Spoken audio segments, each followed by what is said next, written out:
thank you very much. I would say, in listening to the charges from the judge, who's, as you know, very conflicted and corrupt, because of the confliction, very, very corrupt. Mother Teresa could not beat these charges. These charges are rigged. The whole thing is rigged. The whole country's a mess between the borders and fake elections, and you have a trial like this where the judge is so conflicted he can't breathe. He's got to do his job. And it's not for me, that I can tell you. It's a disgrace. And I mean that. Mother Teresa could not beat those charges, but we'll see. We'll see how we do. It's a very disgraceful situation. Every single legal scholar and expert said this is no case. It shouldn't be brought, and it certainly could have been brought 7 years ago, not in the middle of a presidential election. It was all done by Joe Biden. This judge contributed to Joe Biden, and far worse than that, but I'm not allowed to talk about it because I have a gag order. Far worse than that, by 1,000 times worse than that. The worst I've ever heard, but I can't talk about it. It'll be talked about, but I'm not allowed to talk about it. But it'll be talked about in the history books. What's happening here is weaponization at a level that nobody's seen before, ever. And it shouldn't be allowed to happen. So I'll stay around here. This is 5 weeks. And 5 weeks of really essentially not campaigning, although I took a big lead in the polls over the last few weeks. Something's going on. Because I think the people of this country see that this is a rigged deal. It's a weaponized deal for the Democrats to hit their political opponent. For Joe Biden, the worst president in the history of the United States. He's destroying our country. He's letting millions of people from jails, from prisons, from insane asylums, from mental institutions, drug dealers pour in. Venezuela, if you look at their crime statistics, they've gone down 72% in crime because they're releasing all their criminals into our country because of this horrible president that we have. And then they have a protest of Robert De Niro yesterday. He's a fool. He's a broken down fool standing out there, and he got maggot. He got maggot yesterday. He got a big dose of it. But I just want to say it's a very unfair trial. It should have never happened. If it was going to happen, it should have happened 7 years ago. As you know, Bragg didn't want to bring it. The Southern District didn't bring it. The FEC didn't bring it. This judge didn't even let us use the #1 election attorney. He's making the rules. He doesn't know anything about elections. He doesn't know anything about voting and vote counts. He doesn't know anything about this stuff. That's not his profession. We had the leading election expert in the country, Brad Smith, ready to testify. Wouldn't let him do it. They wouldn't let another gentleman who represented, and you know very well, you saw it. It was the worst I think I've ever seen anyone treated on the stand.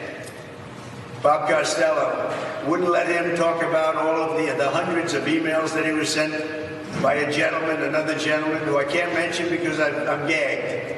Every time I speak to you, you ask me simple questions. I'm not allowed to give you the answer because I'm gagged by this judge. But we have a very, very serious problem here. I mean, our country's going bad. And remember, and let me just leave you with this. This is all because of Joe Biden and I don't even think it's him. I don't think he's smart enough to think about it. But it's the people that surround him in the office. They're smart. They're fascists, they're communists, but they're smart. And they're ruining our country. But we're going to win this election.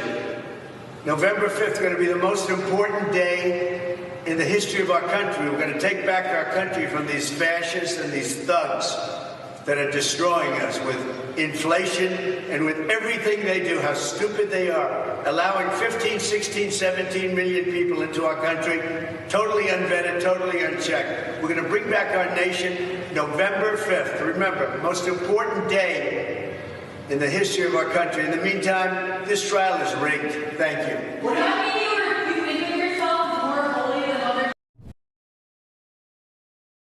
Well, let me ask you about the three choices. And one thing in particular that this judge said that these jurors could do.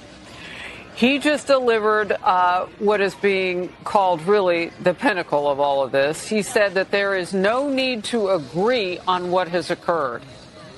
They can disagree on what the crime was among the three choices.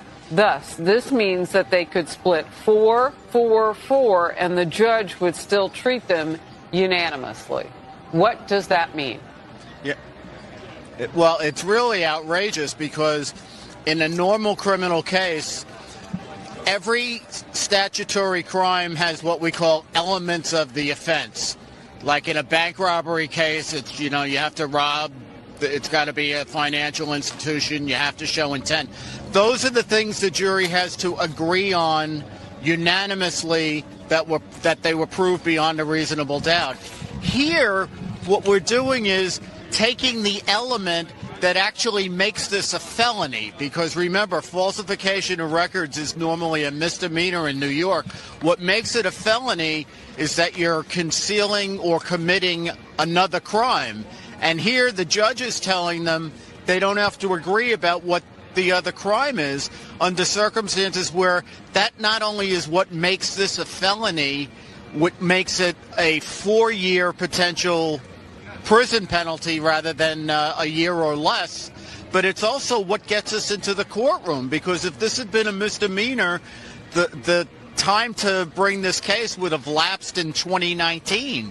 So the only reason they're still able to bring this case is because it's a felony, allegedly, and yet now the judge is saying, you don't have to agree on what the felony is. That's what they wanted, because the judge in this case and the prosecutors know that they'll never publicly admit, if they jail Donald Trump, he's going to win overnight. Mm-hmm. If Donald Trump is found guilty, which because it's a rigged system, there's a likelihood that he might, they are going to have to allow Donald Trump to stay out on bond while he appeals this bogus trial. Otherwise, this country is going to go nuts. Well, Trump got the hate endorsement from Cenk Uygur. And it's not really an endorsement, but Cenk said Trump is going to win. Buckle up. And the reason I say it's the hate endorsement is that if I tweeted Trump is going to win, buckle up, I support Trump. I'm voting for him. So it's seen as Trump's going to win, baby. Buckle up. Cenk Uygur says